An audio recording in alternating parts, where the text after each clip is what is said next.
Welcome to the Startup Grind. From 99Designs. So we're gonna start off. I'm gonna basically ask a couple of questions, and we actually have a surprise for you here. We're going to be giving away how many t-shirts? I think we got Five t-shirts. We're gonna give for the first 5 to ask us questions. So please now, while we are talking, start thinking about your questions, and it's going to be fun. And this is what we're going to do. Okay? So Jason, you've been here for a week already in Singapore. What brought you here in Singapore? I guess there were a couple of speaking engagements that I had, centered around basically the big conferences that have been in town this week.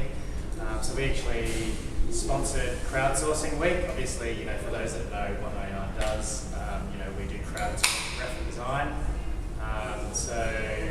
Crowdsourcing Week was an obvious kind of conference for us to get behind, but also got to participate in Echelon as well, which was awesome. We've never been. This is our first trip to Singapore and to Southeast Asia. I have family in Southeast Asia, so I kind of know Malaysia quite well. I've been to Singapore a few times, but this is the first time I've been here from the point of view of representing 99Designs, and it's awesome to see all the startup activity that's going on. Especially with like some JTI and startup grind as well. So yeah, that's kind of what the week was about for us. So you're originally from? New Zealand. Yeah. So you saw a couple of the startups in JFDI, Trade Gecko, right? Yeah. I haven't actually met the guys from Trade Gecko, but would like to. Apparently there are three Kiwis. Yeah. Would like to meet them one day. So no, I'm going to defer away from Trade Gecko, JFDI, and all your adventures in Singapore. Okay. But I sort of want to start off by talking a little bit about your background. Maybe how did you get started right before 99Designs? I understand from your LinkedIn profile, you've been from Unisys and SitePoint. That's right. Yeah. So tell us a little bit about your history. Sure. So I guess I grew up in New Zealand. Studied in New Zealand, went to University of New Zealand. I actually studied computer science, as well as doing some business subjects and accounting and so on. And then straight out of university, I ended up joining Unisys in their graduate program. So Unisys is a pretty big kind of multinational IT company. Ended up working on outsourcing deals in the kind of sales environment, so putting together proposals for them. Ended up moving from Unisys to another company called Provoke Solutions and did account management and sales. And then when I decided it was time to move to Australia, I joined SitePoint.com, which is a pretty big kind of player in the web development and web design industry from an educational point of view. So if you want to learn how to become a better web developer or a better web designer, they publish lots of books. They had a pretty active forum. And actually the reason I joined SitePoint was that they were doing all of these other interesting things. They had 99Designs had just started and been going for about 3 months when I joined SitePoint. So I joined SitePoint as the general manager of their consulting division. So basically building websites for other businesses. And they had some pretty cool clients, but really what I was interested in was the other stuff that they were doing. So 99Designs is another website that they own called Flipper.com. It's the #1 marketplace for buying and selling a website. And another business called Learnable, which they later launched as well, which is around video-based education. Anyone can go and create, teach a course or learn a course online. And so they were doing all of these cool things. And I thought I've got to be a part of that. And then 3 months later, I got asked to come and join 99Designs. Yeah, SitePoint publishes quite a lot of interesting books as well. I remember I learned my Ruby on Rails through one of your books. Yeah. That was one of the books that they published actually. Yeah, but then how did that transition from a very good corporate career into like a startup in the early days of 99Designs? I mean, evolved, I'm sure, after a few years already. How was it like in that initial startup environment? Yeah, it's an interesting question actually. So I guess it was interesting from the point of view that, you know, when you join a startup, you can literally do anything you want. So, you know, you go from this environment where you work for a multinational like Unisys, and, you know, if you want a new computer, there's approval processes to go through. If you want to install anything on your computer, there's approval processes to go through. You know, everything is just locked down, and even if you come across a good service that you want to use, chances are you can't do it.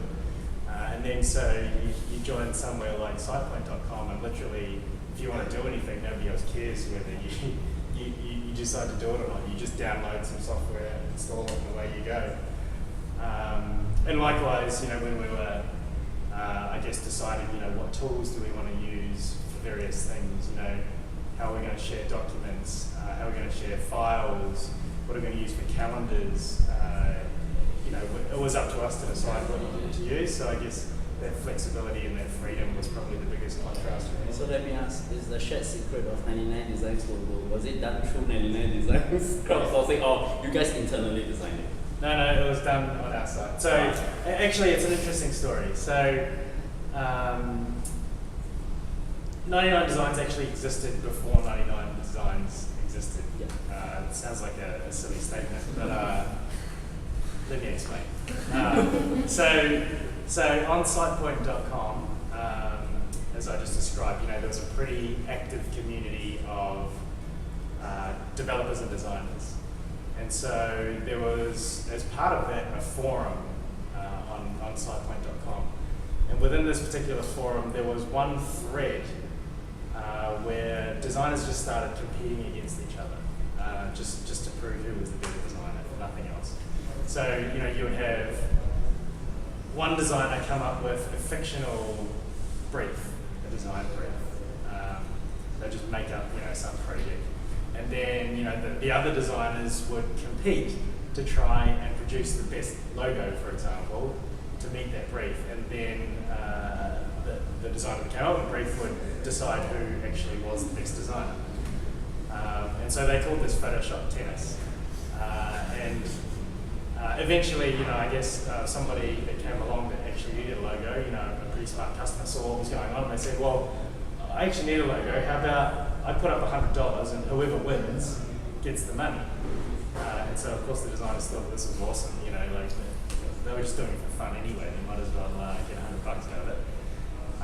And so, you know, like it worked out great for that person. And then, you know, word sort of started to spread around that this forum thread was a great place to get stuff designed.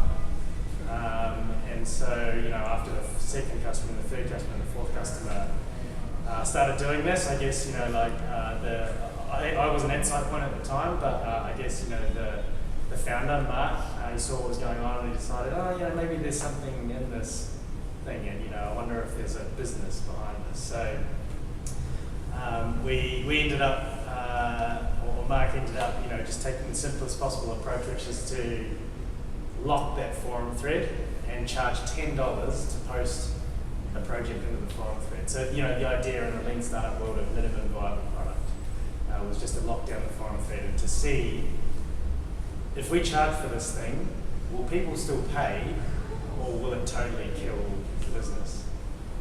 And, you know, people paid, and in fact, you know, when they thought, okay, let's take this to the next level, let's double the price to $20, more people started turning up. And so that was when, I guess, we realized that, you know, there was a business opportunity in this. Took some developers with Mark Harbottle, the founder, is, you know, like a brilliant product guy, grabbed a couple of developers, jumped in a room for a couple of months and built the first version of 99Designs, which was launched on Valentine's Day 2008. Wow, this is a special day, Bill. Yeah. Then you joined them after that? That's right. So I joined about a year after the launch. So how did they got you? Because you're monitoring the SitePoint forums or whatever, or you have a history with the founders. So I mean, I just moved over from New Zealand, and I I came in to basically, because they were looking for someone to come and head up their consulting division at SitePoint Solutions it was called at the time. And you know, I thought that was an interesting job, but I was really interested by what was going on at 99Designs, the other businesses. So I took that, and then, you know, I guess I was in the right place at the right time, because 3 months later, you know, 99Designs really started to take off. Mark's a brilliant startup guy, but when one of his startups gets to a point where it's kind of like 4 or 5 people, he starts to freak out, and you know, like he just doesn't want to do the management side of things. Right. He much prefers to do the startup side of things, so that's why he brought me on board to basically grow the team. So I guess this is something that we haven't really seen in this part of the world, where the startup founders bring on. I think Jack Dorsey has a very good point about it. It's not just about the founders. Sometimes there are founding moments of the company where the founding employees or the founding fathers actually help to take the company to the next stage. So I guess the dynamics is pretty much interesting from there. I mean, working with the founders. How are your experiences being come in and just helping them to scale to the next stage? What is it like working with the founders? I mean, given from the stage of 99Designs as a small startup, today is probably running. It has raised very large venture capital. It has 3 offices in Berlin, Melbourne, and San Francisco. So how's that dynamics like when you are that founding employee with the founders? I mean, I think it worked great from my point of view. You know, Mark, even though he kind of wanted someone else to take over the management side of things, you know, he's always been very involved in the business. And same with Matt Miskovich. You know, he was another founder, or the other co-founder. You know, he lived actually in Canada the whole time. He's always lived in Canada, but you know, from the early stages, he did a lot of work around the PR side of things in the United States, representing us, you know, to the US audience. And you know, effectively, he was our sole marketing and PR person for the first 3 years of our life. And you know, like they were both very much involved. You know, they had these other businesses to look after as well. But I guess, you know, when it was obvious that 99Designs had real momentum, you know, they were there with us, supporting us, and then eventually, you know, it wasn't until we got the Series A with Excel Partners that you know, we were able to, I guess, with that $35 million, you know, that rejection, we were able to, you know, hire a CMO and a CFO, and you know, I guess it was at that point that. And also from your early stage, and now you scale up as the COO of the company, right?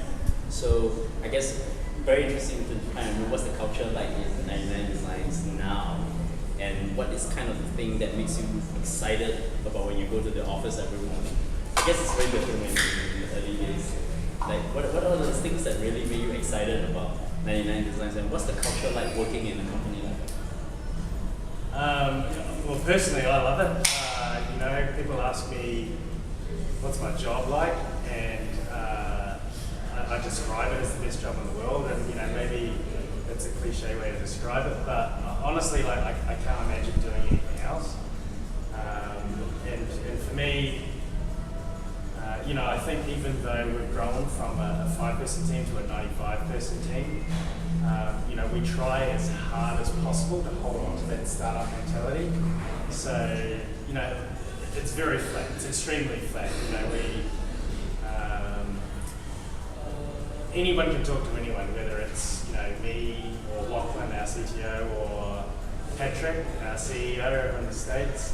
You know, we just call it spade. You know, we're all, I guess that's part of Australian or New Zealand culture, and you know, probably some foreign as well, is that we're just very honest with each other. If something sucks, if something's crap, you know, something's shit, you know, we'll just say it's shit. And there's no kind of like pussyfooting around. So I think, you know, even as we've grown, we don't really entertain politics or allow things like hierarchy or who's boss, or like what are you doing,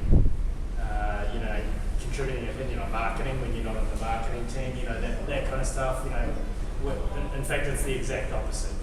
We seek out everyone's opinion when there's a big change to make. Even though the management team puts together the strategy or the goals for the next year, the first thing we do is we present it back to the rest of the team and say, these are what we see as the goals for the next year. What do you guys think? So, I remember 3-4 years ago when I started. 3 years ago when I did my startup, I went to 99Designs, paid $200, have a designers contest. I get about 200 designs, and then I eventually end up picking one person to do it. And of course, when I was in there were also people designing websites, everything else. Has that changed a lot? Are you still focused around building the community around designers? Is that your core rather than building it for programmers, for example? Because there's of course different people will think of the evolution of just evolving beyond designers, right? Yeah, so absolutely, we get asked this question all the time. You build a crowdsourcing platform, you run design contests. You have multiple people submitting designs. Couldn't you do the same thing with videos or programming or architectural design? And so, for us, the answer is no. Graphic design. There's a couple of reasons. Graphic design's a huge industry. It's $12 billion in the US alone.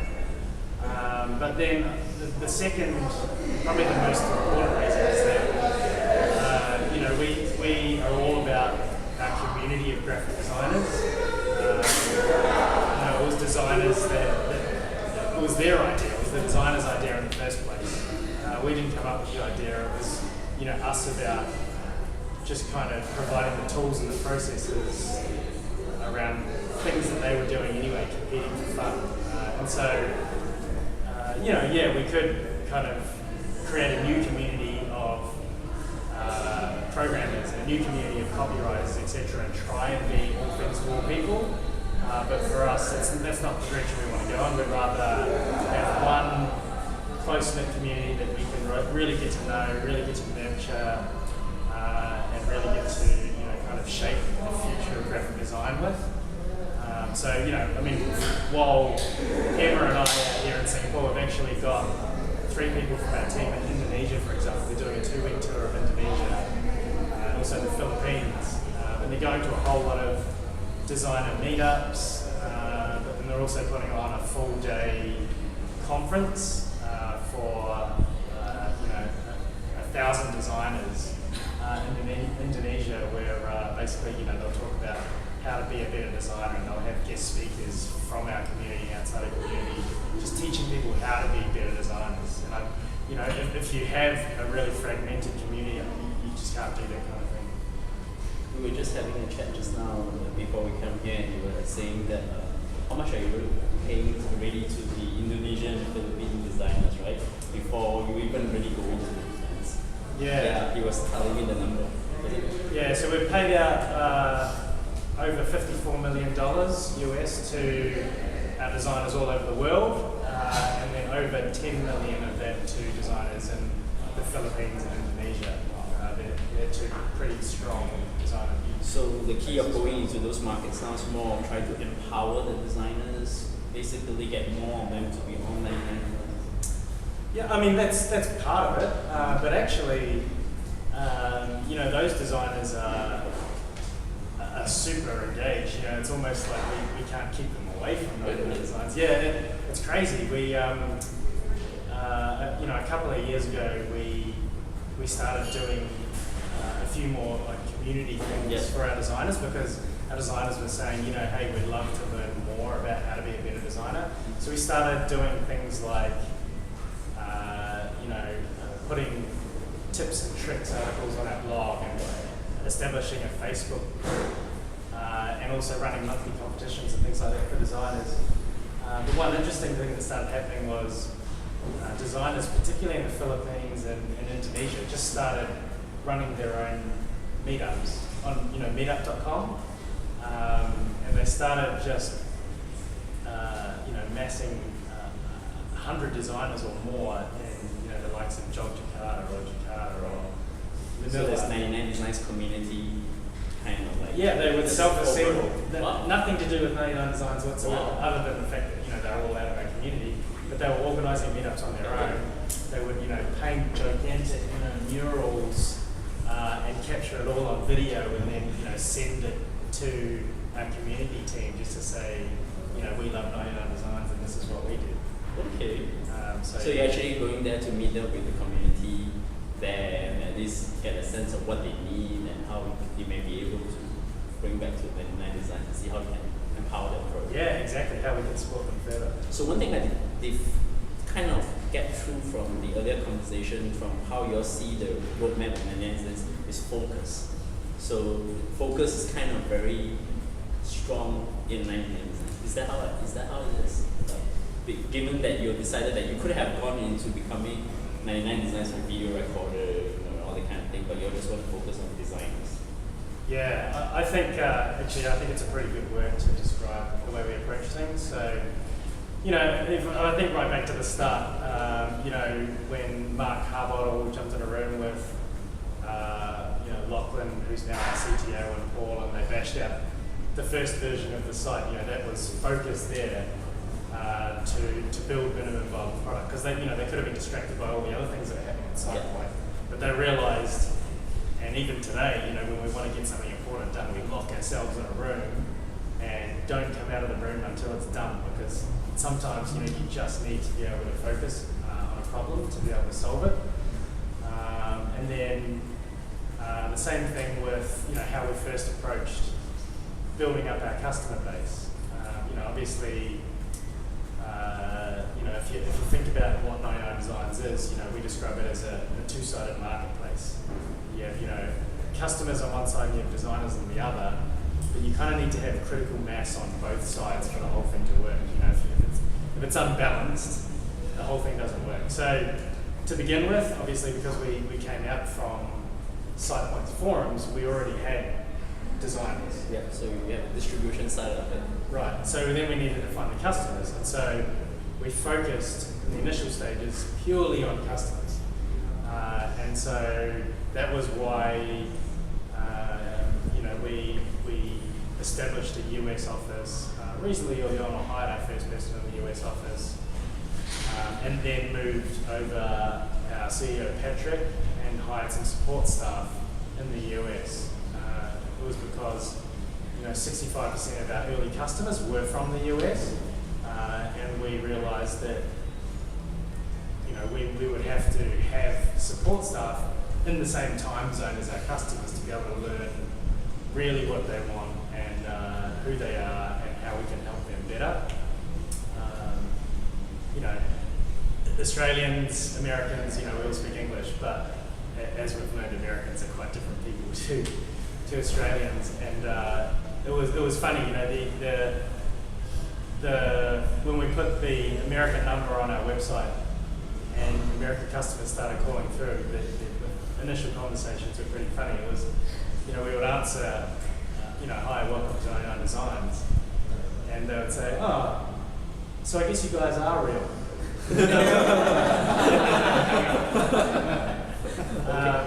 Okay, well, that's kind of, pretty much. I mean, it taught us the value of, building trust. Even though it's an English market, Australia's an English market, the website was already in American English, how is it possible that that kind of thing happens? And, I guess people are still skeptical of things on the internet. And if you think about what 99Designs is, it's swiping your credit card to charge $200, $300, $400 to get something designed over the internet. So I wish you were there. So I was on this panel in Ashkelon with the Airbnb, Uber, Elance, and AWS guys, and there was this question that kind of popped up in our conversation, was called the middleman problem. So basically what happens is that because it's a two-sided marketplace, right? So you have designers and you have the buyers. And how do you all view the problem of say if the buyer needs a design they basically bypass you guys and just go and because your platform is predicated on that transactions being obviously there are ways to mitigate that. How do you see that part of it? Sorry, it's a tough question. So no. It's actually a question we get asked often. So I guess the way we think about what we do as a business is it's like speed dating for a designer. So if you think about it, if you're a customer and you're looking for a logo, and you come and launch a contest on 99Designs, then you get maybe a dozen designers submitting logos to you. Really what's happening is it's speed dating. You're trying to find your perfect match. And there's all of these designers, walking past you, kind of saying, this is who I am, and here's what I've got to offer you. And hopefully, in the majority of cases, after 7 days, you do find that designer that understands your brand and has read your brief and has responded to your feedback and has produced you like an amazing logo design. And so you choose that designer as the winner, and then you need business cards design, or you need some brochures design or a website design. And so, the natural thing is to think, can I just use that same designer? And so we get customers calling up asking that question. They're like, look, I need some business cards design now. Can I use that same designer, or should I run another contest? And what we tell them is it's completely up to them. If they found the love of their life, then it's not up to us to tell them that they can't go off and do whatever others do. It's funny because everyone seems to be the two-sided marketplace guys. They're not worried about this middleman problem. They seem to think that the volumes do make as in there are a lot more people looking to be matchmade rather than finding the true love. Is that how you see it? Well, I guess we just see it as it's part of the value that we offer to customers and designers. For designers on their platform, a lot of them use 99Designs because it's not just a prize in a single contest that they win. Okay. It's actually the chance for a follow-on relationship with the customer. So 30 to 40% of our contests actually result in an ongoing relationship. And then so designers build up this global customer base of clients that they can just go back to and repeat money from. It's just part of the value that we offer. Yeah, so I want to dial back to the story because you were telling us the story of going to the US and eventually you got capital from Excel partners. What was the journey like? I guess it's I think for the audience here, APAC startups of APAC going to the US to raise money. It's not a simple method. Getting money from Excel partners, I think, was even harder. I think there's the magnitude square of that problem. How did you all eventually move yourself to the US and how to raise the capital? You can share any light about that?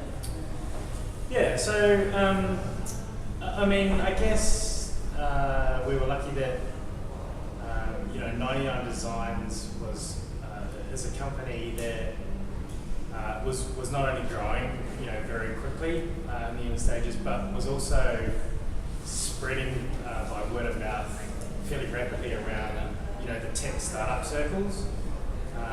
So like guys like you, I guess, like early adopters, that love technology, probably involved in the startup scene. They were getting logos for their startups and business cards and websites for their startups. And then I guess when VCs were hearing from the startups that they were involved in that they got their logos and their websites and things through 99Designs, and they started to piece it all together, they were probably thinking, who's this 99Designs company?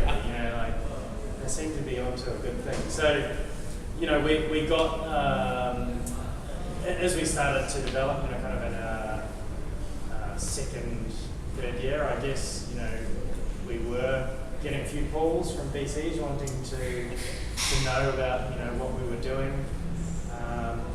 And, for the most part, I guess, we were just focused on trying to build the best possible product that we could. We were bootstrapped out of sitepoint.com and profitable from very early on. So all of our growth and all of our hires were out of our own money. And we didn't need the money. so we weren't going out, kind of actively seeking funding. That's the ideal situation to be. Yeah, yeah. I mean, the way Patrick says is that even if you do need money, you need to pretend like you don't need money. Good advice. And so, Patrick, when he joined, he had a background in corporate advisory, or M&A. So as well as being involved in the tech scene through some of the work he'd been doing there, he's obviously pretty switched on when it comes to doing deals. And he moved over to the US, as I said, to be close to our customer base. And I guess it was there that he met Excel, along with our founder Mark. And Excel had actually been talking to us for a year plus before. So actually the process is actually much longer than usual. As in, usually it's about, like, to raise that kind of money, probably need about 9 months to a year. Yeah, I mean, it's not that, I don't think it's that the actual process takes that much of a long time. It's just that if it's a good relationship, you kind of want to get to know each other for a while. And so that was definitely the case with Excel. They followed us for a year, and in fact, they made a lot of introductions for Pat and Mark very early on. So they kind of in the initial meeting they asked, who do you want to meet? And I think Mark said, well, it'd be nice to meet Etsy because they're a similar marketplace. And so an introduction was made to go and meet Etsy in New York. Said, who else do you want to meet? It was like Dropbox. And so later on that day, the founder of Dropbox, Drew Houston, was calling them on the phone, just to have a bit of a chat about life in the startup world. And I think, it was that kind of thing that, that was kind of the proving point to the value that someone like Excel could offer us in the long term. It's, it wasn't just about the money, but kind of the doors that they could open up. I mean, 99Designs originated from Australia. I mean, Australia has a very robust, I would say it's very robust startup scene, like Anderson. A lot of people probably know here, project management, 99Designs, where you facilitate designs very, in sometimes very consumer enterprise based kind of companies. Do you foresee like your startup scene would eventually will get as vibrant because you already have I would say at least 2 success stories. I would say 99Designs, I say Atlassian as companies that come out from the Australian ecosystem. Yeah, so there's definitely been some success stories. I would say, not as many as people would like. So, Atlassian, 99Designs, and Oz4X, there are 3 big deals that were actually funded by Excel partners. So you've got a Silicon Valley-based VC coming and making these deals with Australian companies. We actually, Mark actually never took a call from an Australian-based VC up until the point that a Silicon Valley-based VC, had done a deal. So, I think that from a point of view of, is there money available for things like Series A's in Australia? It's not as easy to come by as some might think. And then, there have been some other pretty big companies, tech companies, raise money in Australia, and that's around, like real estate.com.au, it's around Seek, which is, our jobs portal in Australia, and carsales.com.au. So, all of those typical, national focused services, they're all pretty successful. But I guess the startups that are tackling, things on a global scale, we'd love to see. So I'm going to go through maybe 1 or 2 more questions before I'm going to open it to the floor, because I think everybody would be very eager to ask questions. So I guess one question I probably wanted to sort of ask is a little bit about like the difference of startup. We always say that in the startup there are 3 phases. First, there's the 0 to 10 man company. Then then there's a 10 to 50 man company, and then there's a 50 to the 500. And each stage has its own set of challenges, and managing both is okay. I think you sort of brought it along in the conversation. What would be kind of advice you would give to, say, a startup founder, or maybe someone who may want to be a founding employee to scale themselves up from these 3 phases of a startup? What would be the core advice that you give? That's a tricky one. Because you've been through it, right? Yeah, so I mean, I would say just, be prepared for the change. Anything that you do along the way to kind of shape your culture or shape your team only lasts for so long. That's what I would say. Like you get to a point where, let's say for example, the process that you put in place for managing your development team, kind of working out, what you want to build, like managing the process of, okay, we're going to use stories, we're going to have developers work on stories, and then, once the stories are done, we'll follow them along a whiteboard until they're done. That whiteboard will show us everything that we're working on. If you take a development methodology like that, a process like that, for a minute you think, oh yeah, this is great, like we've cracked it, this is gonna last us forever. And then, you add another 5 developers, you add another 10 developers, and all of a sudden, people aren't happy with the way it works. Developers are feeling less empowered, it just doesn't work, and you need to find another model to keep you growing to the next level. So, I can give you an example. So within our development team, when we got to about the 10 developer level, we thought, okay, we need to bring in a development manager, basically someone that everything going into the dev team would go through that one person.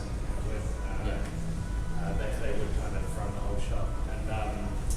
And then we added some more developers, and we found that actually what was happening was the developers underneath the dev manager felt like they weren't empowered, they weren't connected to the business anymore. Everything was going through one person, and they weren't talking directly to the other people in our teams.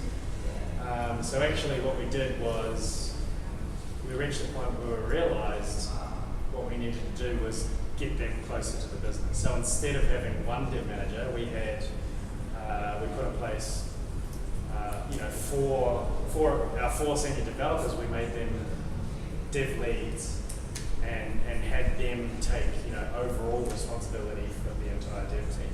So we kind of had like shared leadership instead of one person being the leader.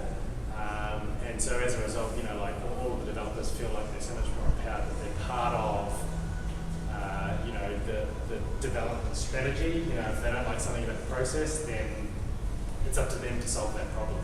Like they can say this is screwed, and then everyone else is going to say, well, you go and fix it. And it's a much better way, at least for the size that we are now, it's a much better way to kind of have everyone empowered and having ownership over the whole team. So my last one is pretty simple. So you've been here for the week. What's your view of the entrepreneurial ecosystem in Singapore as a whole? Since we are started by Singapore, what are your perceptions? Maybe you've been to JFDI, been to Echelon, and also people from Kids Play. How do you see the ecosystem? Yeah, I'm pretty impressed actually by everything that I've seen. There's so much stuff going on. To have like Crowdsourcing Week and Echelon happening. Like Echelon was a top-notch conference. Like I've been to a few conferences now in different parts of the world, and Echelon was like run extremely well. Like the caliber of the speakers was awesome. And there's a lot of exciting stuff happening in the app space and the mobile space. And Singapore seems to be a real hub for a lot of that activity. So I'm pretty excited, and like the fact that we've got things like Startup Prime and JFDI, some of the accelerators are starting to take off, is awesome. And I think the thing that was that I really took notice of was that everyone is so approachable. One of the things that, you know, in Melbourne I think we could do a better job of is networking and being connected as a startup community. You know, there are big startups that I don't know about in Melbourne until they raise some money or something, for example. And it's like, really, they had to get in the newspaper before they even knew they existed. And what Emma and I, you know, found when we weren't even in Singapore yet, but we started reaching out to some people, you know, like Sam and like Bernard and like Mohan and like Gwen, and everyone was, you know, very, very approachable. Everyone was very welcoming, and you know, they were like, oh, who do you want to meet? You know, like, or you know, like, how about we book in this time slot, and you know, we go out for coffee and have a chat. And I think, you know, that's a real awesome thing to have in a small country like Singapore, just that collaborative nature where everyone's happy to help. And you know, today we sat down and chatted with you know, Jeffrey Payne. Yeah. Founders Institute. Yeah, Founders Institute. And again, you know, he was just so, I don't know, you know, if you've met or any of you guys have met Jeffrey, but he's just so laid back. You know, he's done so many things. You know, he's funded a lot of startups, and you know, he kind of just swanned in. You know, he had his like iced coffee or something, and that morning we talked for a bit, and he was in no hurry to go anywhere. You know, he could have. I felt like he would have been happy to sit there and answer our questions all day long, and then at the end he was like, "Oh, hey, do you want to meet these Korean guys over here?" And so he took us and introduced us to what's the Korean startup, the mobile app that's like Peer? Anyway, so they've got a startup, Between. It's called Between. So it's a couples app. I think it's half for couples. Yeah, chatting and whatever else couples do on an app. So you're going to come back again, right? Yeah, absolutely. Okay, so we know you can come back again, but I am going to stop talking. So I'm going to start the questions. Who's going to start first? Go ahead. Yeah, hi, Jason. Hi. Ben, nice to meet you. Just a quick question. So for a startup that's building up like online community, just like 99Designs in the early stages, what advice or tactics can you share to them to get profile in tech blogs in US? So usually you don't have any VCs that have connections. So the questions of building communities, what are the effective tactics in building, managing communities, and I think the second part of the question was how do we get noticed by VCs or tech blogs? Yeah, actually, it's just the getting visibility in the you know, tech blogs or tech blogs forums and basically internet. I mean, what tactics do you think we can use? So getting noticed by like international press kind of thing, media. Yeah. First tip would be go talk to this guy. Honestly, this guy knows everybody. Bernard knows everybody. I mean, if you I'm also going to tell him now TechCrunch has a reporter now in Singapore. The next web also have a reporter based in Singapore now. So yeah, plus the three, E27 Tech in Asia, S3, which I own. So there are a lot of people you can now talk to. You can get your work pretty easily these days. Yeah, that's the answer. But the second question I thought was, the first question I thought was more interesting. Building a community and managing them. What is your advice? Because 99Designs has done a very good job in managing community of designers. Yeah, so I mean, I guess we were lucky from the point of view that you know, we started out with a designer community, and the thing that brought them together was something that they initiated as well. So it wasn't like we were starting with an idea cold, and you know, we thought, hey, design contest is going to be a great thing. We need to like tell designers to start competing with each. You know, it wasn't like a forced thing. Designers were already doing it. You know, custom came along, and there was this organic activity that just started happening. So I guess, you know, what we did was that we recognised that there was this activity happening, and so we put some tools and processes around how we could help those people do it better, and how we could, put together a process for, how you should manage a design contest, and as a customer, how you can, deal with 12 different people at once and still, not lose your mind, looking at all of these different designs. And so, I think from the point of view of developing a designer community, I think you have to show that you're listening. I think one of the mistakes that we made for the initial couple of years is that we might have focused too much on the customers and not enough on the designers. And what I mean by that is, the entire website, we pretty much focused on attracting customers because that was what the most important thing was for us. So you come to our homepage, and when we first launched, it was kind of like this half was for designers, this half was for customers. And then over time, as we started to focus on customers, the entire thing was about, get a logo design, get a web page design, here's some examples, here's some customer testimonials, etc.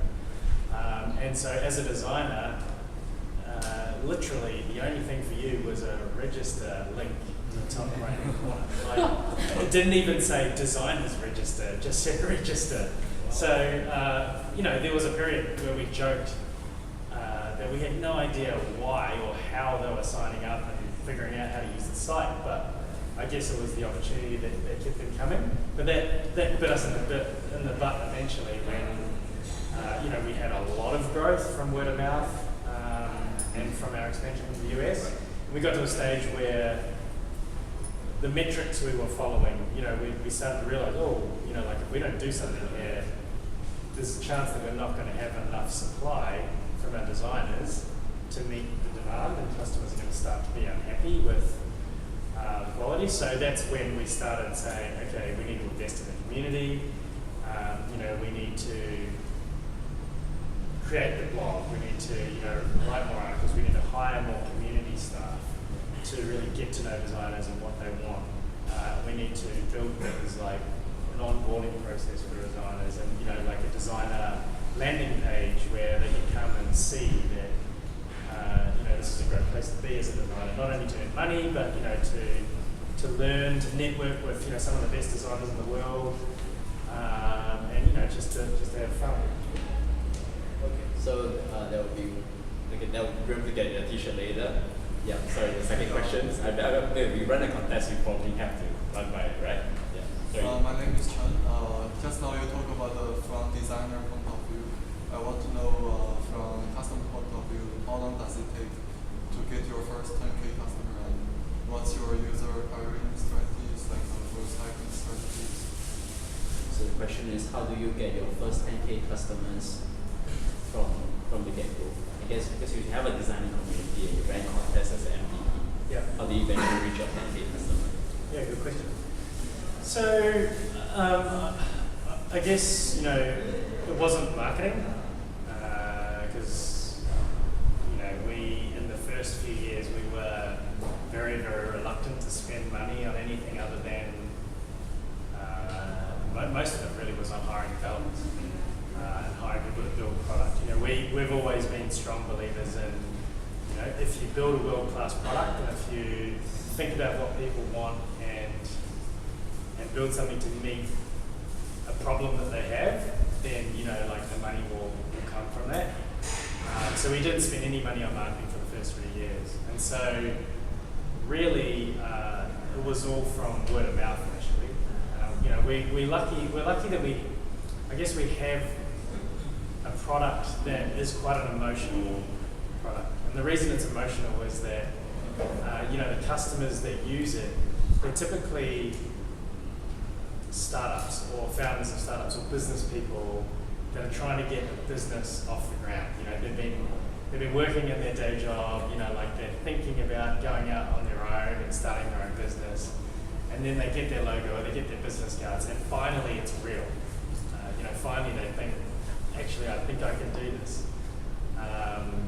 And so, when they get their logo, the first thing they want to do is show it to other people, or get it on t-shirts or mugs or posters.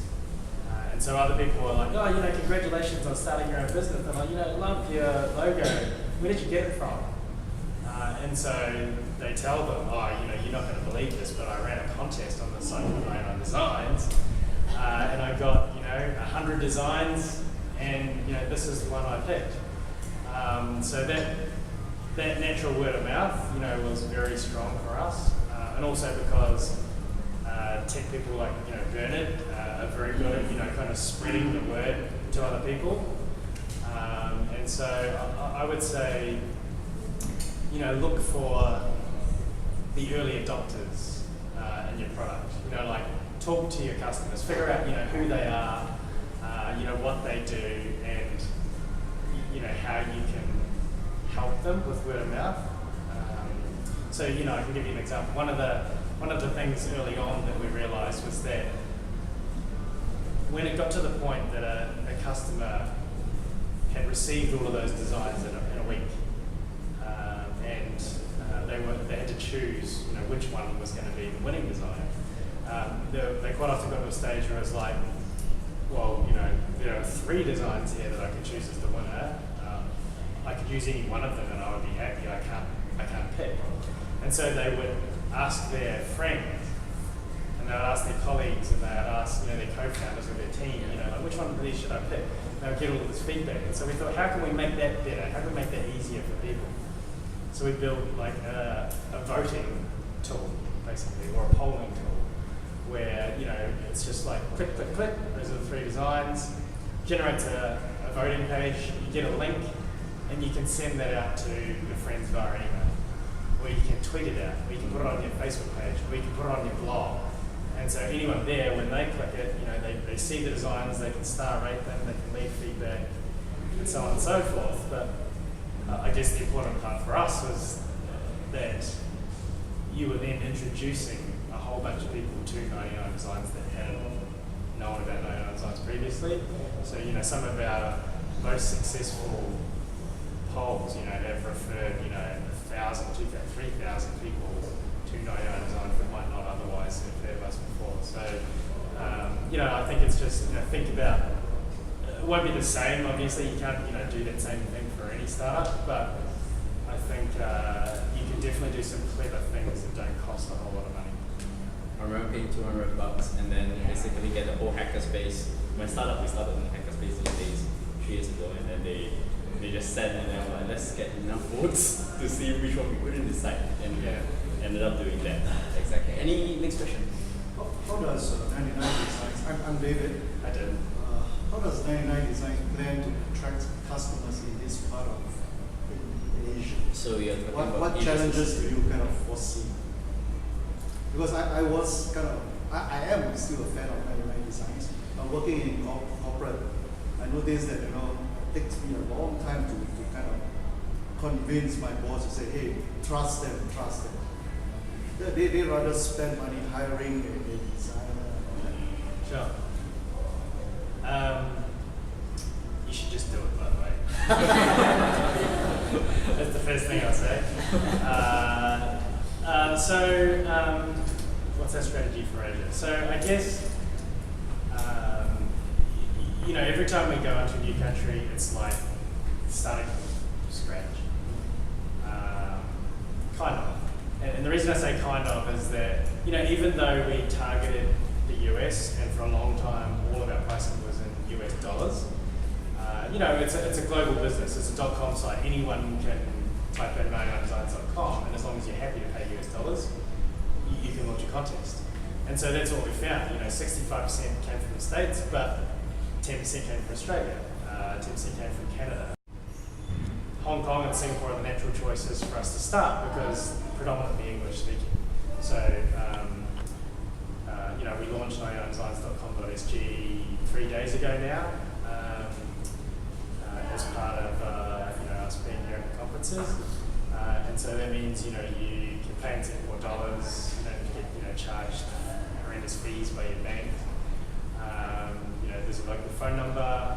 You can talk to support people that aren't far away, either in the Philippines or Australia. And hopefully it's a bit easy to find now because it's on a local domain. And so what's our future strategy? I guess we'll follow very closely how that goes. What we've done in a lot of other regions is after we see some uptake, we put in place a country manager, someone who can kind of come and attend meetups like this and kind of spread the word around, but also provide kind of local support, a local voice for improvements and things that we can make to the site, as well as helping out with marketing and the community side. And then on top of that, I think it's just kind of working out which other markets in Asia is there kind of a need for something like that on plants. Any questions?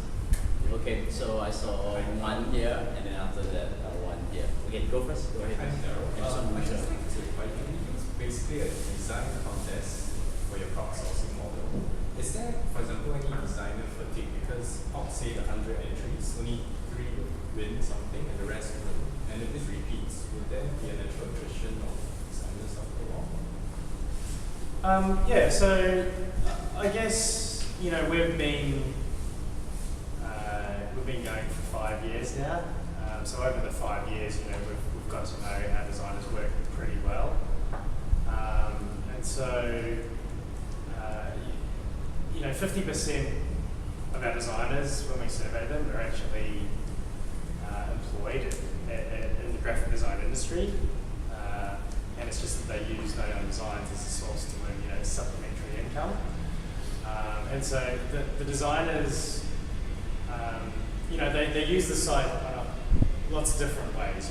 The ones that are full time, obviously they can't use the site every day or every minute of the day because they just use it in the evenings perhaps, or maybe they enter a couple of contests a month. So it's a lot more protracted than you might think. But then for other designers in the likes of Indonesia, where winning a couple of $100 US dollars, even once a month, that's a huge sum of money.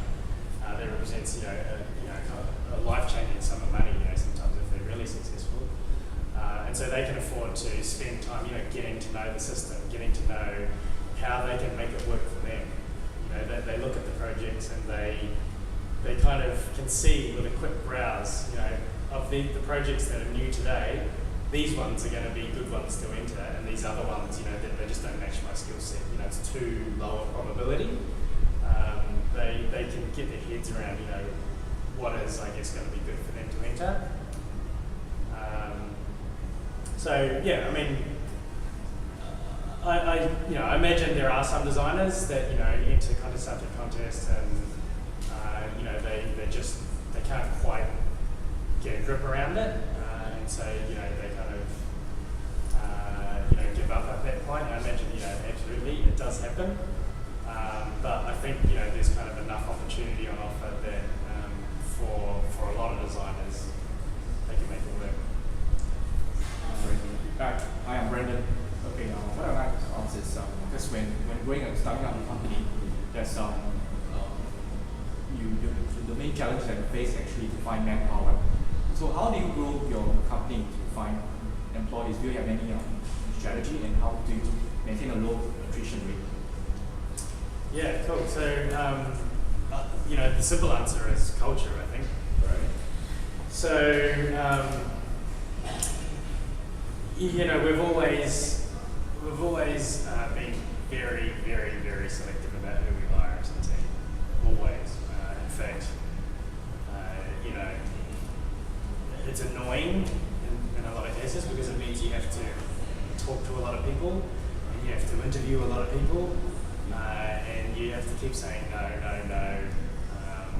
until you find the right person. But the thing that we always stand by is that if somebody comes in and they meet 6 people from 99Designs, we typically do have, kind of get 6 people by the time we're making a decision. If it isn't 6 people with a thumbs up, then we don't hire that person. Right. And so I think, when you're starting out, establishing the culture of your team is like super, super important. And so for us, what's important to kind of our team is, no politics, as I described. No bullshit. Being able to just say what you think, being able to contribute ideas and not kind of get slammed or put in your place or anything like that. Those are the sorts of things we believe in. We also believe in 3-day Christmas parties. We believe in having an espresso coffee machine that costs thousands of dollars. We believe in having a beer fridge that's stocked regularly with 5 different kinds of beer, and even if it's Monday at 3 p.m. and you feel like a beer, you can have a beer. Flexible working hours, so it's not 9 to 5. If you've got to rock up at 10 and work till 6 or whatever, that's fine as long as you get your job done. And then I think one key thing that we started to do early on is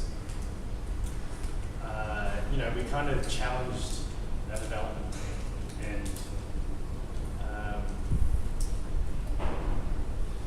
we knew we were building great product. We knew we were building like a world-class platform for graphic designers. But we started to just say things like we want to be known as a world-class development team. And so, I would always say to the guys, we are a world-class development team. It's just that we don't tell anyone about it. You have the likes of 37 Signals. I don't know if you guys follow, kind of 37 Signals or Etsy. Some of these companies, obviously the likes of Facebook. They have world-class development teams. There's no doubt about it. But one thing that they're good at doing is like telling people about what they do. Whether it's blogging about it or going to conferences or just speaking at meetups. And I think there's probably a lot of good companies around that just don't take the time to kind of develop their reputation as a world-class team. And so we started doing some of that stuff. Just the first blog post we wrote on our tech blog was infrastructure at 99Designs. So one of our DevOps guys, he wrote about our stack. So it's PHP, major stack, but we actually started out on Amazon's cloud services right from day one. We were one of Amazon's first customers, and so he wrote about and drew diagrams about how that all kind of hung together, and it just went like crazy. Like first post on our new tech blog, and we had the CTO of Amazon tweeting it out, and so from just that small start. We were able to develop, kind of a reputation for being the top tech team in Melbourne. And so from there, now we have, whenever developers, coming in for an interview, they typically know who we are. They typically say, when we say, why do you want to work for us? They say, well, it's pretty obvious you guys are one of the top tech companies to work for in town, and why wouldn't you want to be a part of that? Okay, the contest is officially over, but the question still goes. I haven't heard from the lady actually, so yes, the lady. Hi, I'm Mahima, and I'm a graphic designer myself. So I have been participating in your platform quite a lot. Awesome. Right, but I've never won anything, that's alright. But what do you, according to you, you should ensure that the designers keep coming back? What would be the next incentivizing model for them? If not prize money, what else? So I guess like the benefit of something like 99Designs is an open platform. Like you can see what happens not only in the contests that you enter, but all of the contests on the platform. So you can go and look at a bunch of other contests that are similar to the ones that you entered, as well as the ones that you enter, and kind of start to get a feel for why customers chose the designers that they did. And so I think like there's a real advantage to a platform like ours from a learning point of view. You can see, you start to piece together what works on the platform and what helps you get attention in the eyes of the customer. And if a customer wrote a design brief that asked for that, how did the winning designer actually take that and produce something that ended up with them winning? So, you know, I think that's one way to kind of develop your skills. Other things that we've done, for example, we've created a logo store called the Ready-Made Logo Store, and it was actually this kind of, to the other gentleman behind you, you know, to this point as well, this was in response to some pretty early feedback that we got from designers where they were saying, hey, you know, like in any given logo contest, one design wins, 98 don't. You know, can you give us a way to make some money from these designs which you've already created? And so what we did was we had to think about it, and we thought, well, you know, what if we had a different model for buying a logo? What if we had a model where you could take some of those designs, you could like remove the customer's name, make them a bit more generic, and put them in a store basically. So you can browse through this store, you can search for blue accounting logos, and you'll see a whole bunch of logos which you can then, you know, just buy off the shelf effectively. And so that's what we built. It's called the Ready-Made Logo Store. I think you actually need to have one win before you can post your designs into the store, but I might be able to help you out with that. Interesting to say that actually for some of those who hire designers, we actually also, one of the things that we actually ask is, have you ever done designs and how many contests have you won? Right. And ask them to show our portfolio. So it's quite interesting, even for as entrepreneur when we hire. So we actually also use that as a gauge to sieve out whether this designer has done some of these things. Yeah. So I think I will just take one more question. One last question. Anyone? Okay. The lady behind. Yeah. Hi, Carmen. Actually, it's a two-part question. One, you know, you brought up a bit about like how you didn't spend any marketing dollars the first couple of years, right? And it was because you were going for, it was more of like a tech type of scene that was kind of helping to facilitate the convergence between consumer and designer, right? Do you see some demographics, if you were to look at them from history, that seems to be, you know, early adopter, go for the tech scene, go for the misfits, and let them kind of do the word of mouth for you, to then get into a more greater mainstream, like brick and mortar types of companies? Or do you see, like, what's the status for you guys when it comes to building, you know, the consumer, the buyer? So yeah, I mean, tech is still strong for us. You know, obviously, you know, the idea of crowdsourcing, you know, it obviously leans itself towards that tech community.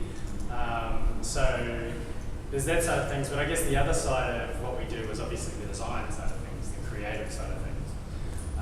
And so it's creative industries like, you know, hairdressers and florists, and you know, like bakeries, you know, kind of people that have a natural inclination towards the arts and towards design. We're finding, you know, kind of appreciating the idea that, you know, you could get a whole lot more design choice than you're typically used to when you go to, you know, just a single graphic designer. So it resonates well with them, and then, you know, I guess just through having those two to kind of spread the word around, you know, it's spreading into predominantly, you know, white collar businesses as well. So I guess that's the stage of our growth now, is where, you know, we've kind of got the tech scene, we've got, you know, a pretty good start into creative scene, you know, again, we're starting to get, you know, kind of good adoption into, and then through coming together, you can kind of get to the lawyers and the accountants and some of these other industries where design perhaps hasn't always been, you know, kind of really thought about or really prioritised. You know, I mean, you don't see many accounting businesses that have, you know, great versions of great logos. But I think over time, you know, they're beginning to appreciate the value of great design through companies like Apple. You know, I mean, everyone's got an iPhone these days. Everyone knows that the UI and the way that products like iPhones are designed just makes them so much easier to use. So I think for us, we're just lucky that design is getting more appreciated the whole world over.